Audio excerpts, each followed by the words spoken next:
we thought it prudent as a ministry to recall some of the milestones that inform the state of industry today. These are milestones that give us hope and encouragement that indeed we can achieve our broad objective of improving our country's productive capacity and attended downstream benefits that accrue from that, including but not limited to employment generation and the overall contribution to the fiscus.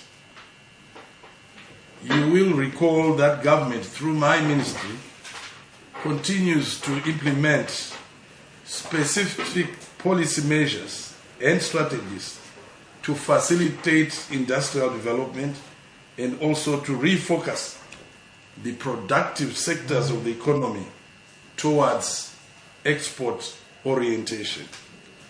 Furthermore, concerted efforts continue to be implemented to ensure that business and consumers enjoy access to high quality goods and services. Government has come up with various statutory instruments that have removed products from the Open General Import License, or GIL, with the aim to enhance policy space to the local industry, especially the manufacturing sector, from unfair competition of cheap imports. Government is also working on a local procurement policy which is aimed at encouraging Zimbabweans to source from local manufacturers, thereby boosting their capacity utilization.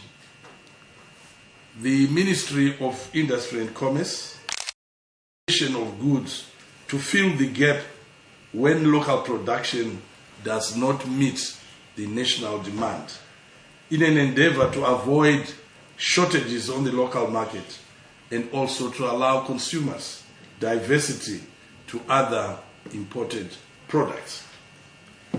These measures have already begun to yield positive results in the local industry.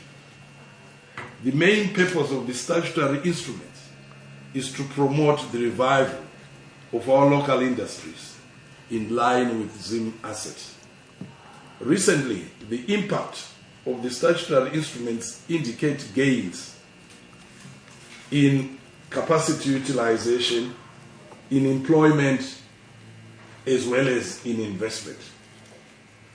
In terms of capacity utilization, according to the latest Confederation of Zimbabwe Industries survey, the weighted average capacity utilization increased from 34.3% to 47.4% from 2015 to 2016.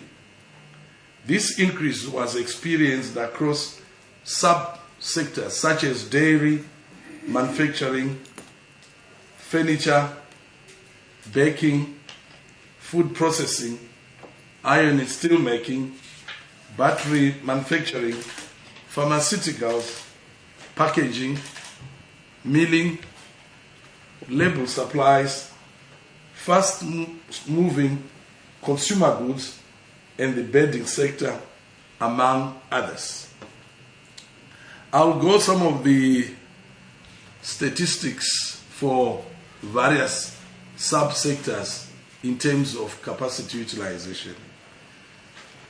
Cooking oil, we are at 90%. The yeast subsector, which had almost closed, is now recording 85% capacity utilization. The biscuit manufacturing sector has moved from 35% to 75%.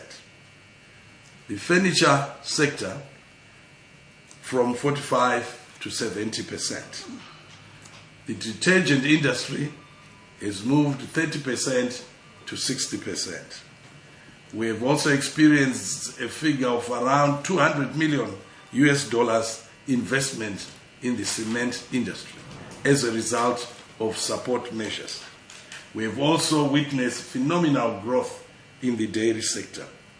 Our tire manufacturing subsector has increased capacity utilization from 30 to 50%.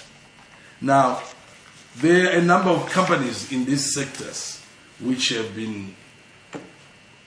recorded really pleasing results as far as employment, capacity utilization, market share, etc., etc.